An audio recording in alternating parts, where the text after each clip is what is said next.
Let's turn this summit into an extraordinary celebration of empathy. And it is now my pleasure to introduce the founding director of the Empathy Center, Edwin Rutsch. Edwin is the founder, director, and of the Empathy Center and is the developer and long-term evangelist of the Empathy Circle practice. Without further ado, over to you, Edwin. Thank you so much. Okay, thank you, Ruth, and welcome everyone. Got a little slideshow here. I'm going to bring that up. And here we go. So welcome everyone to our Empathy Summit. We're building an empathy movement here with the vision of making mutual empathy a primary personal and social value in the world. And these summits are now focusing on the empathy circle as a foundational practice of this movement. And we plan to hold these every 3 or 4 months. And so really glad that you're here, and we can really talk about the nature of the empathy circle as a foundational empathy building practice. So we talk a lot about empathy, but what is empathy? A lot of people have a lot of different definitions for it. For example, this is Jeff Sessions in Congress, and he asked that question. Let me just play this. And anyway, what is empathy? What is empathy? Is this your personal feeling that you had a tough childhood, or something prejudice that you have? You're Protestant or Catholic, your ethnicity, your race, some biases you brought with you to life and to the court? Is that what an empathy is? So hopefully you're able to hear that. So that's in our U.S. Congress, the congressional members are asking, what is empathy? So there seems to be a lot of confusion out there. It seems to be in our government, there's confusion.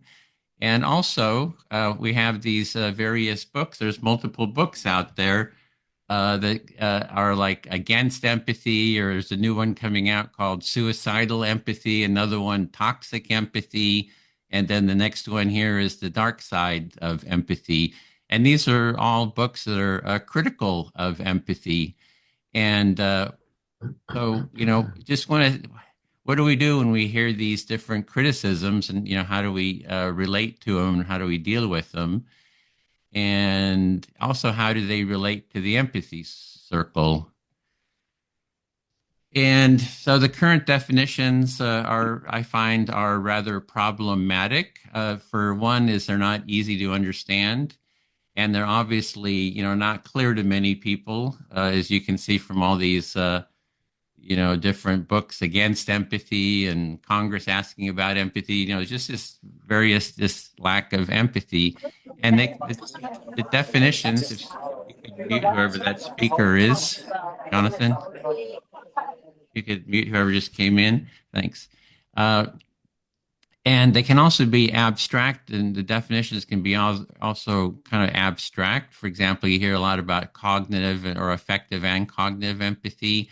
So I think that we need a really clear and practical definition if we want to build an empathy movement. We have to be clear on our terms. And I'm starting a project now, going to be really focusing on that for the next year to define empathy.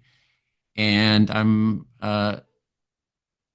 the focus, what I want to focus on is to define empathy. I'm going to be holding some empathy circles, exploring the definition, preparing presentations like this one. Want to write maybe a book on the topic and do some workshops too. So this is just a quick introduction to this project. And what I want to do is define empathy. What I think is going to be unique about this is to define empathy not in some sort of a broad, abstract term, but define empathy in the context of the empathy circle, which hopefully most of you know how to take part in. And I'm hoping that by defining empathy within the context of the empathy circle, that we can take it out of the abstract and make it more concrete. And like in the empathy circle, you'll be able to actually experience the definition instead of it just being, abstract.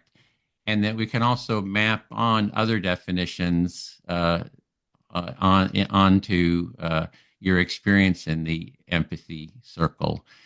So here's the basic overall framework that I'm looking at, for the definition is calling it holistic empathy. And the holistic empathy has four basic, parts. One is what I would call basic empathy. There's self-empathy, there's imaginative empathy, and then holistic empathy.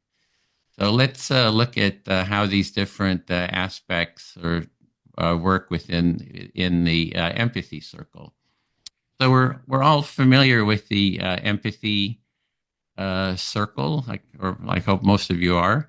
And we have our speaker, active listener, silent listener, and a facilitator.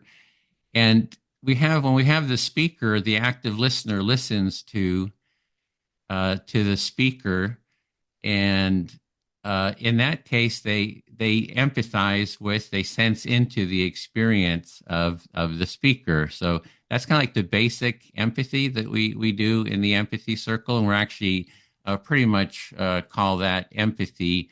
And it's also what Carl Rogers, who our work is based on, is calling empathy. So he says Rogers, who the empathy circle is his work is what we're building the empathy circle on. He says empathy is the listener's effort to hear the other person deeply, accurately, and non-judgmentally.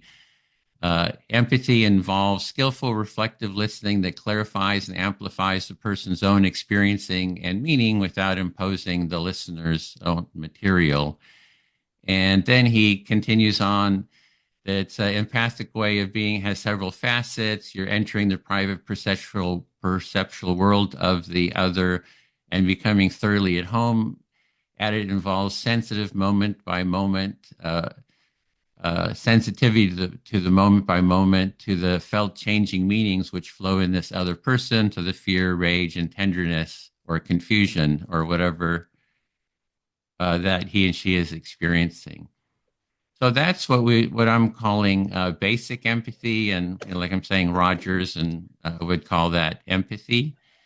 And then another aspect is self-empathy. So in this sense, the speaker is when they're sharing that they have self-empathy is they're feeling and sensing into their selves.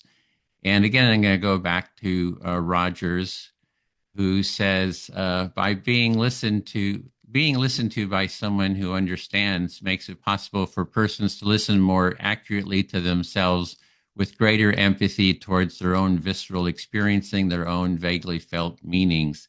So what he's saying that as in the empathy circle, when someone listens to you and is reflecting back their understanding of what you say, it actually supports you in your own self-empathy, in sensing into your own experience. And so that's the self-empathy. The other is imaginative empathy. This is another aspect. And in the and we don't talk about that much in the empathy circle. And what we do when we do the empathy circle facilitator training, we used to have one module where we would do role playing. Each person would take on the role of someone in a family who's having a conflict about inheritance. And so you would take on a role and sort of role play that, and then also do empathic listening within the context of the empathy circle. So that imagination part, taking on those roles is what is another level of empathy. And let me just go here, show. So imaginative empathy is we can feel and imagine into any role and perspective. And like Meryl Streep says, I've thought a lot about the power of empathy in my work. It's the current that connects me in the actual pulse to a fictional character in a made-up story. It allows me to pretend feelings, sorrows, and imagine pain. And in that sense, we could take, with the imaginative empathy and the empathy circle, we can, these are all Meryl Streep in different roles. She's Julia Childs, she's Margaret Thatcher, she's Karen Silkwood, she's Miranda Presley, and so in the same way that we could imagine ourselves into the role, she's imagining herself into the role, and then those different roles could take part in an empathy circle and listen to each other, which is like two levels of empathy: basic empathy and imaginative empathy. So another thing we can do role playing. So we're really talking about this imaginative empathy is taking on roles, and we could take on the role of a tiger or any animal, for example, and we can also take on the roles of being fruit. So it's pretty much anything that we can take on the roles. So another aspect is what I'm calling holistic empathy, and that is got about 1 minute. One okay, minute, great. Edwin. I'm gonna whip through this. And so that's holistic empathy, is that the whole space, the empathy circles, that feeling that you get when everyone feels heard and understood in the empathy circle. There's a quality of mutual empathy between all the participants. And that's what I'm calling holistic empathy is, so we're really sensing, basic empathy, sensing into others' experience, self-empathy, sensing into our own experience, imaginative empathy, imagining, our own experience, and holistic empathy is sensing into the whole community's experience. So that's it. And let me stop the share. I hopefully made that in within my time. So this is the beginning of this project to explore the nature of empathy, of the definition of empathy within the empathy, the context of the empathy circle. And it's going to be an ongoing project. So hopefully, there we go. So thank you very much. Thank you, Edwin. And I think I can speak for everybody that I'm really excited to know that there's going to be a book out there by Edwin, and I can't hardly wait to read it.